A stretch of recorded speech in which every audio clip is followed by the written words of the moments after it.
You spend 8 hours answering messages, updating task boards, and swatting away desktop pings. But at the end of the day, your actual project hasn't moved an inch.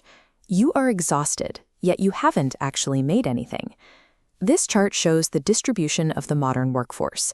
For decades, the global economy looked like a bell curve, anchored by a massive middle class. But we are currently living through the Great Restructuring. The Great Restructuring is an economic shift where intelligent machines and global connectivity rapidly divide the labor market into high and low extremes. As automation and remote collaboration tools improve, that middle curve is collapsing, splitting the economy into two distinct peaks. If your job can be automated by software or outsourced to a cheaper market, you fall into the bottom trough. The people who survive and make it to the top peak belong to one of two groups: workers who can rapidly master complex technologies, and world-class performers in their specific fields. Surviving in this landscape requires a specific approach. It requires the ability to produce rare, high-value output that a machine or a cheaper remote worker simply cannot replicate.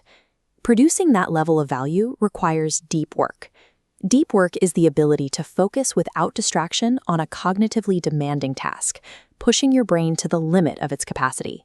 When you need to learn a complicated new coding language or write a comprehensive strategy brief, your neural circuits require uninterrupted isolation to fire effectively and build myelin.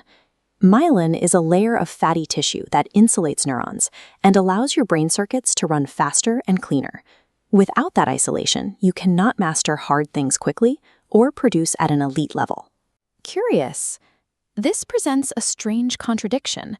The modern economy heavily rewards focused concentration, yet the modern office is filled with open floor plans, instant messaging platforms, and immediate email replies.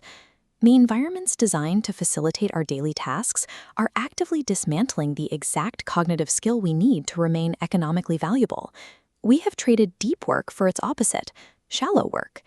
These are the logistical, low cognitive demand tasks, like managing an inbox or sitting in endless status meetings, that you can perform while constantly distracted.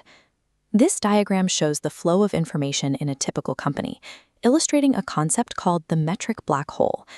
The metric black hole is a business phenomenon where the financial costs of fragmented attention and constant communication cannot be objectively tracked on a balance sheet.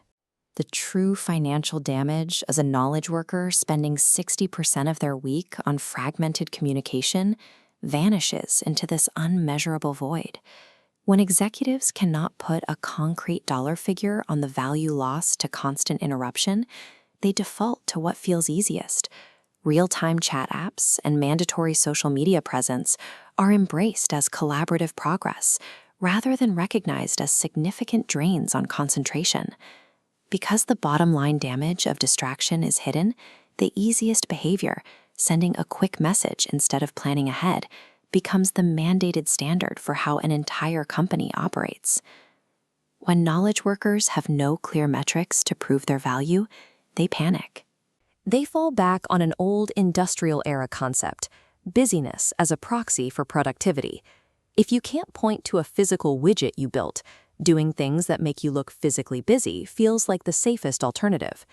This anxiety turns highly skilled professionals into human network routers. They spend their days frantically batting away emails and chat pings, leaving a visible trail of activity just to prove to their managers that they are working. But human brains are not computers, and we do not toggle between tasks cleanly. Psychology researchers identified a phenomenon called attention residue. Attention residue is a cognitive penalty where a portion of your focus remains stuck on a previous task even after you have switched to a new one. This diagram shows exactly how attention residue works. When you pause a hard task to glance at an inbox for even 10 seconds, your attention does not fully return with you. A portion of your cognitive capacity remains stuck thinking about that unread message, clouding your focus on your primary task. By constantly interrupting yourself to play the corporate game of visible busyness, you are actively degrading your biological ability to perform the deep, focused thinking that the market actually rewards. Cultivating focus goes beyond economic utility. It is a biological requirement for a healthy, meaningful life. Neuroscientists studying attention have found that your brain constructs your worldview based on the specific things it pays attention to. Your reality is built literally from the things you pay attention to. If you spend your day reacting to passive-aggressive emails, urgent notifications, and office politics, your neurological circuits map a world that is inherently stressful and annoying. You wire your brain to perceive existence as a series of frustrating micro-emergencies. Cutting out shallow work acts as a defense mechanism. By directing your attention toward deep, demanding tasks, you protect your own mind from the baseline anxiety and burnout that dominate modern work culture. Look at a traditional craftsman. Shaping raw wood or forging hot metal requires intense, uninterrupted concentration.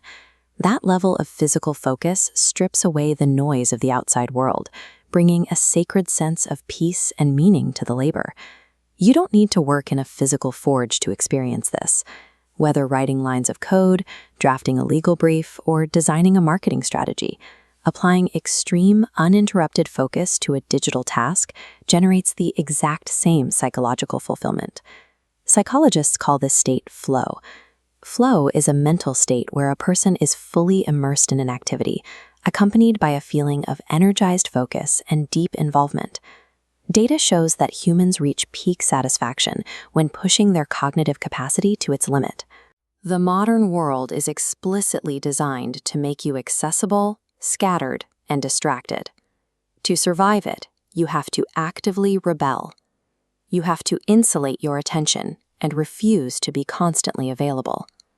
By choosing depth in a culture that rewards the shallow, you secure your economic future and your mental health. You become the rarest, most valuable entity in the modern economy, a fully focused human being.